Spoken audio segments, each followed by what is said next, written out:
it's only after 10 p.m. You live in a different time zone. So it's later. It's midnight where I'm at normally. Still, That's your own fault for living in California. I have a bedtime.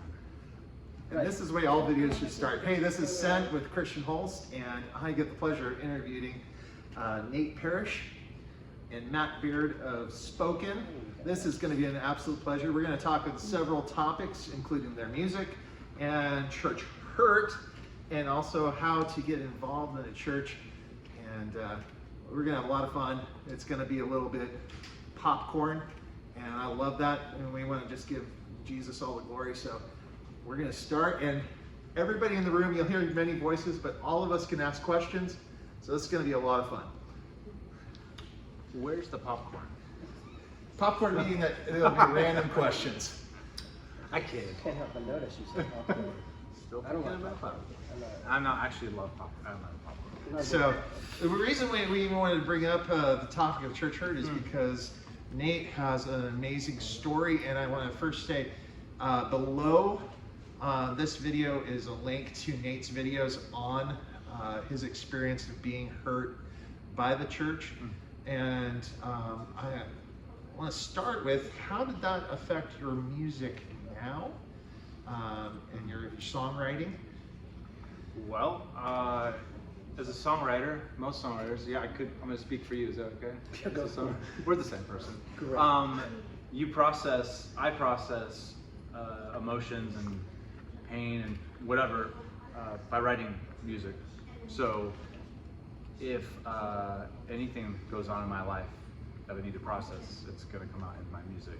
So I think it's just a natural progression. And I think too, music for me has always been a source of, it could change your mood, it could lift you up when you're feeling bummed out, and it's always nice to hear someone else sing about their experience and you can relate to them, like, oh, I'm not alone here. So I think it's important for me to write songs like that, because I know there's other people that have gone through similar things. It just lets them know they're not alone, and yeah. After your experience with, which you'll see in those videos, some real extreme hurt, how were you able to stick with Jesus? What was the catalyst that kept you from walking away and not going through deconstruction? I didn't really meet Jesus in church. So the church being dysfunctional, which it is, every church it has a level of dysfunction because we're all humans. For me, it was easier for me to separate the two because before I ever was really involved in church, I was a Christian. So it's kind of, my relationship with Christ was before that, it's after that. So, but it does, if you're not careful, you can really, it could change the lens of the way you see Christ, when you go through stuff like that. But I think for me it was just a little easier because church wasn't where I met Jesus. And so both of you work in churches. You do worship at a church. Recently, you got hired at a new place. Yep. And are you also in worship? Or are you... Yeah, I mean, over the past couple years, I've tried to be involved more at our church with being on the worship team, and if I'm going there, I want to be involved. But it's also hard because there's a lot of touring that happens, and I'm gone a lot, so I end up leading worship at other churches that I'll probably never go back to, not just to be there on a Sunday morning. But yeah, I meet a lot of pastors, youth pastors, worship pastors, a lot of volunteers on the road, and I just think as long as everyone is really appreciating these people that are volunteering their time and learning songs and trying their best, to get up in front of people and do stuff. I hope that they're having appreciation dinners weekly. You know what I mean? Hey, thank you. Really, thank you so much. Thank you. Because they don't have to do that. They don't have to volunteer. Especially when they're not paid staff. Paid staff, they have a responsibility. This is their job. This is what they do. And so I think when volunteers kind of get drugged through the ringer of getting asked too much, they feel like they can't say no. I don't want them to not ask me again. And I mean, I've dealt with that too, of making sure that I don't say no too much, because what if they don't ask again? That's with touring. you play someplace and you want to go back, but then the date you have doesn't work with the date they're asking specifically, and you're like, but I don't want to not go there in case what if they book someone else next time? I've learned that that's fine. Let them book someone else. Who cares? You know, go play somewhere else. Not a big deal. I don't know that for me it falls into my category of church hurt for me, but I care about these other people that are giving their time and their gifts, you know, especially if they're not paid. It's different when we get paid to do it. Like, we better learn those songs properly. Yes. We better get up there and do a good job. And it's stressful for me. Like, I don't normally do it a lot. Like, I don't get to jam with that band. It's like morning rehearsal, and then you're in front of people for 3 services. I have my own bag of insecurity, you know what I mean? I can't imagine the people that don't play music full time of how they feel. So you'll go to church and there's a band assembled there, and you'll show up, walk in, and just let's rip with like the band. Normally I try to get out of it. Or they're like, well, we're going to have you play with our band. Oh, I see. Yeah. I'm like, could we not? Like, It's a lot. And It's a lot. It is a lot because you have no idea any of their abilities. What are they? And I know, again, speaking on behalf of my own insecurities when it comes to guitar or singing or learning other people's songs or leading people towards Jesus, because a lot of times, like, it's impossible to feel prepared. Those aren't my songs. I haven't played them 5,000 times. Yeah. And then you show up and they're like, yeah, you got old Jim over there playing bass. Like, you know, not even sure he's ever played bass before, but he is that morning for whatever reason. And then you have all these people that know nothing about each other's ability, and you're supposed to be able to play songs and lead people instead of make people run off. You know what I mean? Yeah. So normally I do try to get out of it when they say we're gonna have our band play with you, and it's because I don't want to mess them up, because that's just going to derail everything. Yeah. And if I do put the blame on me, like, I don't want to mess people up, a lot of times I'm able to get out of it, you know? If there was more time to show up and rehearse with them, great, cool, Yeah. that's great. Last Sunday I played in Arkansas, and it was so not stressful. It was great. It had a djembe and a guy playing bass and singing backup, and because I knew the bass player and I knew he was good, I knew he wouldn't put me in a situation of like, you're set up to fail right now. And so I drove overnight, and as I got there at 8 a.m. for rehearsal, ran the songs a few times, and it was really cool. Like, That's cool. It wasn't stressful, but that's one time in a bunch. Yeah. So each of you have a little slightly different style. You've got a little bit more of the harder rock, metal, and you've got the punk, the pop punk, and fun stuff. How do you get Jesus Cross to an audience that's not into your style? You've had those experiences where you get in front of these larger scale things. How do you reach out to that person who's not a fan? Well, You're talking about the Gaithers. You're not a Gaither. it's not my first choice of music. That's all. Hey, I don't like country. So, but as an artist, how do you reach with the intention of giving somebody Jesus, and you notice they're distracted, that they're not into it? Well, that's my situation exclusively. Most people aren't into my music, so I pretty rehearsed at that. So it's always an uphill battle for me. No, I think there is no way but going through it.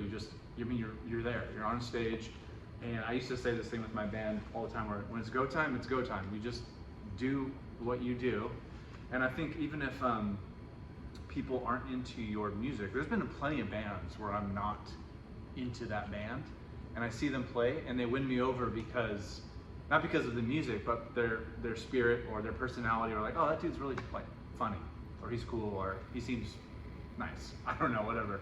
He's a genuine person. Then I'm like, okay, cool. I respect him, regardless if I choose the musical styling or not. I like the person doing it, and to me, that's more important. So, I mean, you've been around a lot of places where, not as many as I have. Around the earth, like around the sun. You've been around the earth. I'm around the sun several times, yes. But like, you go into a place, we were just talking about how you played with like these other bands. You're like, dude, like I'm the odd man out, whatever. But when it's time to get up there and rip it, you just do it, right? What goes through your head? I think so much of it is, it's not about what we're doing on the stage, Like, okay, it'd be really cool if these people liked our music, But you can play a morning church service and people stare at you like, why are you here? You know, so it's not a lot of difference, you know. In that situation at church and at a bar or just a music venue or whatever it is, you have to be like, all right, Jesus, I'm going to do this, and you do what you do, because I'm not going to do anything different than I would normally do. Yeah. And you get up, you try your best to kill it. You say, we believe in Jesus Christ, that he's the Son of God and the Savior of this world, and you move on with your life. Like, you get off stage, you go to, we normally say, oh, we'll be at the merch table. Whether or not there's merch on it or not, we're going to a place. They know we're going. They can come up and hang out. They can come up and talk. And the conversations matter more than what songs you played. Because no one's going to remember what songs you played in 30 years, but they're going to remember having a conversation with you. They're going to remember the place, they're going to remember what you were wearing, and they're going to expect you to remember their name. And be like, when was this? Yeah. Like, it was like 25 years ago. I'm like, you don't remember my name? Jeff! Yeah, I'll like throw out a name. They're like, that's not it. And they treat me poorly because I don't remember their name. I'm like, I'm sorry. I call both my kids different names all the time. But No, that's great advice. Yeah, you know, God calls people to do different things, and people are built different ways, and you just have to be authentic to who you are. And I think that's where God shines through people the most, is when they're just themselves, regardless of if people are there to see them or not. You know. So one of the topics that we talk through on this channel is discipleship. Both of you have done a lot of tours with different artists, and it's not just the players, but also the roadies, the different people, soundboard guys. How have you been able to implement discipleship in those kind of tour situations? How have you been able to implement your walk with the Lord and evangelism being on tour? Because I know there's a lot of distractions, Yeah. and you've got a lot of things you have to do. And what's been your experience? Man, you'd be surprised how fast a day gets away from you when you're on tour. Mostly because there's sometimes where I remember our vocalist would get up at like 3 p.m. Like, that's when he wakes up. And then you sound check, show, end of show, load out. And before you know it, it's time to go to bed. And so you have to be intentional. For me, I have to, the thing I ask God is just help me see the people that you want me to see. Keep my eyes open, because it's easy just to like go to catering, go to wherever, and not interface with any human beings. But I just remember there's this band I loved growing up, and I was so excited to meet them. And they were like a Christian band or whatever. And I went to their show and I met them, and they were like the worst people. So, and granted, I've talked to them since. I'm sure it was just a bad day. We can have bad days. But I remember at the time thinking it was kind of like crushing a little bit. Because you're like, and that's my fault. I shouldn't have built them up to be something. But you have to be aware that when you get behind a microphone and you say you're a Christ follower, that's what people are that's what they're expecting, and you have to, live it out. And so I always try to see people and ask God intentionally, show me people maybe that others might overlook, highlight them to me, so at least I know I can, like, I'm in this city and I can maybe make a difference. I can encourage this one person, and I would feel like I accomplished something that day besides just rocking face, rocking face. I think so often, like, when it used to happen a lot more, we would take bands on tour. We'd take nobody bands on tour, and we were like, man, we're gonna put them through the ringer. And like, we didn't realize how much, like, we would be able to influence what they were doing. I mean, because we were like, hey, you are really not good as a band. Like, you have to fix this. And the thing was, like, I'd always give them the disclaimer. I'm like, I'm not going to tell you anything I haven't learned myself the hard way or I've been taught. So that frees you up to, you can say anything. Like, hey, I've been told the worst of the worst things in life. Therefore, I'm going to be gentle to you compared to what I've learned. Right? It's like starting off with all due respect. With all due respect. No offense. No offense. And you would take these guys out on tour, and I mean, it used to be where we would tour for 4, 5, 6 weeks, and we would have this young band with us, and they're just experiencing everything. They're experiencing from the moment you get to the venue throughout the, or if they're like, hey, can we travel together? And they don't realize I'm driving a whole tank of gas out before I'm stopping, so you better keep up. And they immediately like, okay. So at the gas station, they're watching you. They're watching everything you're doing, what you're saying, how you're treating people. You get to the venue, you get out, you better greet the promoter. Yeah, thanks so much for having us, it's really cool. Not get out and go straight to wherever, you know what I mean? And then when it comes to like the people that are volunteering, make sure they know you're thankful that they're there. Like, because a lot of my peers don't do that. They don't treat the volunteer like they're just as important as the person paying them, you know? And so you're putting them through the ringer with how to treat people, how to be kind. You're putting them through the ringer of how to deal with like these people that are talking your face off, and you're not even sure what they're saying. Like, I don't, okay, what? And then there's no filter, and they're just like saying the worst stuff they could say. These are fans of your music, and they think they can say anything because they've heard your music. Therefore, they know you know? And then on stage, are you performing properly? I remember one time in Fresno, California, we had this band on tour, and it was not a great show. But I'm always like that. It's like, I'm grateful we have a show. I don't care if there's 5 people there. Let's do this. We're not sitting in a Walmart parking lot doing nothing. And so the vocalist faced the drummer their whole set. And afterwards, I walked up to him before we walked on stage. I'm like, if you ever do that again, you're going straight home. He's like, wait, what? I'm like, you disrespected them because you're upset that there's not more people. Those 5 people made the choice to be there. Play for them, because they're going to leave here and talk about you. They're going to talk about, yeah, the vocalist of this one band faced the drummer the whole time. Like, he didn't want to be there. I want to make sure that even though I might not feel like I want to be there, that I'm like, hey, I'm making the best out of this. I'm going to get through this, playing the show. I'm going to hang out with whoever wants to hang out before I go call my wife. That's what I'm going to do. And that's when I'm going to end my day. I'm going to call my wife. I'm going to take off driving forever, probably. And it's not their fault that they're the only ones that showed up. They should be rewarded the fact that they came. And anybody who's playing music should be grateful that they're breathing. They should be grateful they can play music for however many people. And never take it for granted. Because when it's gone, you know? And I don't ever want to look back and regret not talking to that person that I'm like, I'd rather not talk to them. No. They're there for a reason, and God can do anything in that situation. Doesn't mean that you're not tired. Doesn't mean like when you're like, maybe they had an off day. It's not your fault they had an off day. It's not your fault that the band is fighting in the van before they show up. It's not your fault they had a fight with their manager. It's not your fault they didn't get chosen for that tour.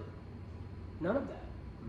So it's like, keep it in the van. I mean, many times in the past, I'm like, hey, I don't know what's going on with the mood that you're in, but don't get out of this van until you're over it. Don't get out and treat these people poorly because you're in a mood. And I remember a lot of times, they would sit in the van for a while. Because there's no room for that out here. There's enough disrespectful people. You can go to the gas station and run into a disrespectful person. You can go home. A lot of people, they look at it as like, they go home and they're like, man, I dread it, type thing. Where I'm just grateful that I have a family. I'm grateful to be able to play music, and I'm grateful that anybody says yes to me being able to come play. So I think I have a different take than a lot of people. And I appreciate that take. That's the correct take. Yeah. That's the correct take. Yeah. Print it. Print it. Send it to mastering. That's awesome. You both had the opportunities of traveling both in the States and internationally. Do you have one story that sticks out of getting the opportunity of sharing Christ with somebody that really impacts you today? Even if it's in your church? Yes. I'm trying to think of what I want to say. Man. I don't want to bring up the ones that would make me emotional. Why? Oh. Because I cry on every single thing I do ever. You think one, I'll tell one. Okay. I'll just do, in 2016, Cutlass, we did a tour in Ukraine. And it was, they didn't even have freedom of religion until I think the early 90s or something like that. And so we got to play these open air concerts, like thousands of people just out in the Capitol. It's just wild because they warned me, like, when you get back to America, it's going to be kind of a letdown because people don't care anymore about this. I was like, oh, that's weird. And so when we played there, I remember we would gave the gospel presentation every night, and you could see people in the audience, like Slipknot shirts, Rammstein shirts, whatever shirts, and John Micah's preaching the gospel, and they're like It's cool. they hadn't heard it before, and yeah, Sorry. that's it. It's okay. That's the story. No, that's awesome. You know, Yeah. as an evangelist myself, sometimes it's that large group coming to Christ, but sometimes it's that one person. Like I had an experience in Haiti where a lady had a wall fall on her during the earthquake, and she had 4 external fixators, so both her legs, her arms, so she couldn't move. And she told me by her bedside that she was all alone. Her family is 30 minutes away, so they didn't even know she was in this hospital.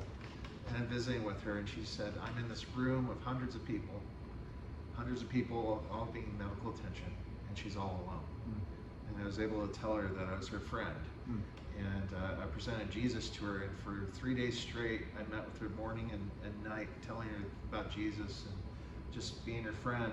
And I got there, and the doctor told me, your friend got moved to a different facility. And in tears, this doctor told me that he said, your friend told me she accepted your friend as her savior. And she said that she wanted to tell me in person. And it still hits me hard, but she was lonely and didn't have anyone, and then she had Jesus. And That's cool.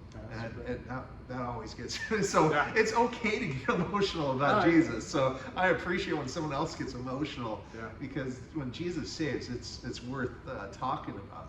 Yeah. So I mean, I love yours, and I'm not going to touch it. You can't be the only one that doesn't cry. It's beautiful when someone comes to know Jesus, or they hear about Jesus for the first time. It's unbelievable. It's unbelievable that they have not been told the story of Jesus, and that's still this world that we live in now. Like, it's new to them, and when you're like, they're like, wait, how have I not heard this? Yeah. It is something where it's like, we have to realize how we're out of time. We're out of time, and we need to get on the ball.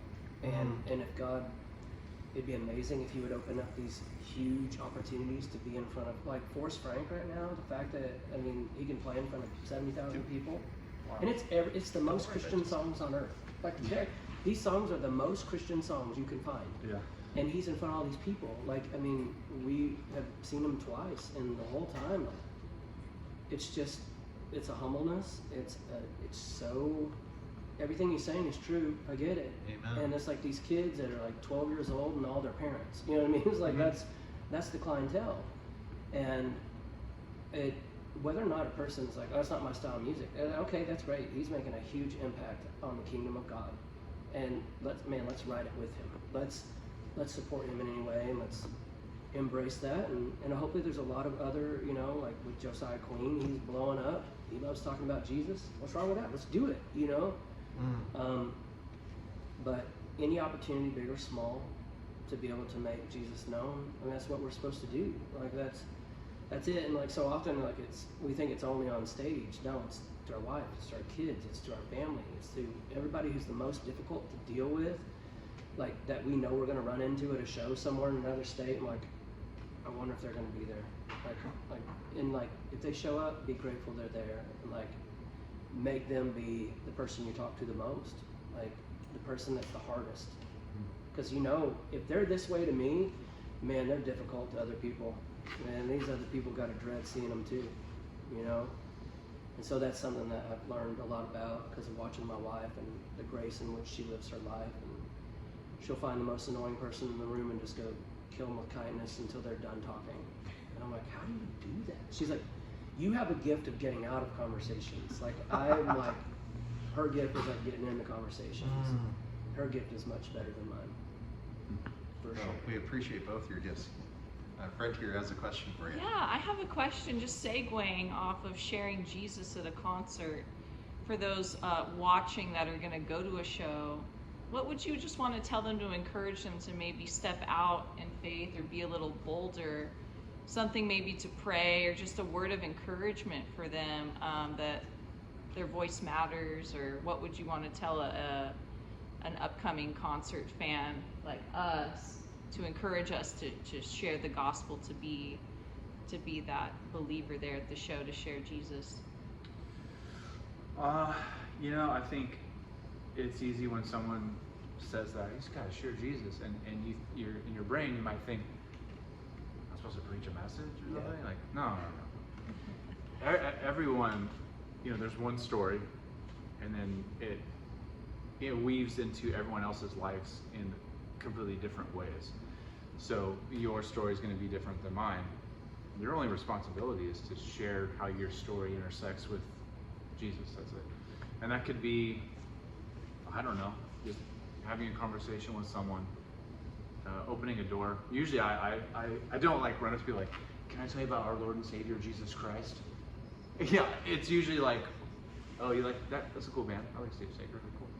And then the door's open, and just let God take it from there. But I think it's what I'm saying is a lot less of this daunting task than we might think it is. It's just looking for open doors. That's pretty much what I would say.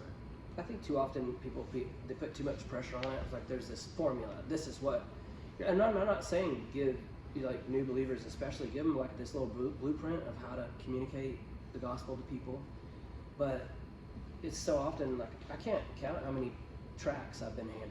Like, hey, I wanted you to know about Jesus. I'm like, I know Jesus. Like, well, anyway, I just want you to know about. They discredit every detail of who I am or whatever.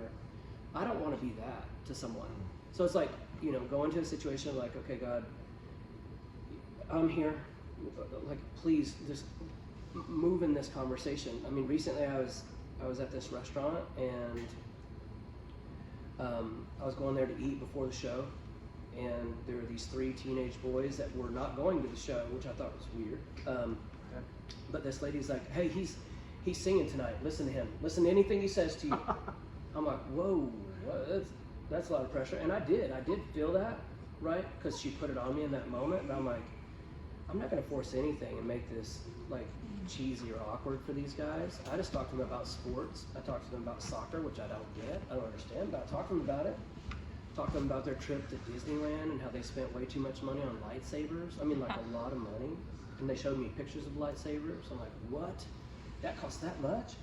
And like, I just talked to them about who they were. Like, what do you do in this town? All this stuff to befriend them, And it was never a thing of where before I took off, I led them to Jesus. It wasn't that. I was kind to them. I told stories. I listened to them. I met them where they were. They got out of work for 30 minutes. They just stood there while all these people kept walking by and doing their just. When you hear that phrase like you be who you are, hopefully Jesus comes out in who you are. It shouldn't be a forced situation like you meet this quote of like I told this many people this week about Jesus. You should be intentional about it, but not annoying. Put that on a coffee mug. Thank you. Intentional, not annoying. Yeah. Luis Blau always told us that the gospel never changes, but how you present it does. And I always take that into heart.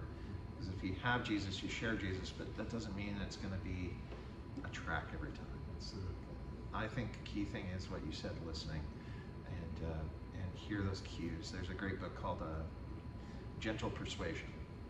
And in that book, the author says straightforward that listening is a skill. Yeah. And when we forget to listen, then we never hear the cue of bringing Jesus to light to somebody. And sometimes that takes a little bit of time. It's worth the time. Yeah. Guys, thank you so much for this conversation. Those listening to this podcast, please check out both their music, support them. I love them both. Nate has been an amazing friend to my church, and hopefully we can get Matt down in Arizona City. But do support their music. They are doing a lot for the kingdom of God, and I appreciate them both. So God bless you guys. Hopefully check in the next episode. God bless.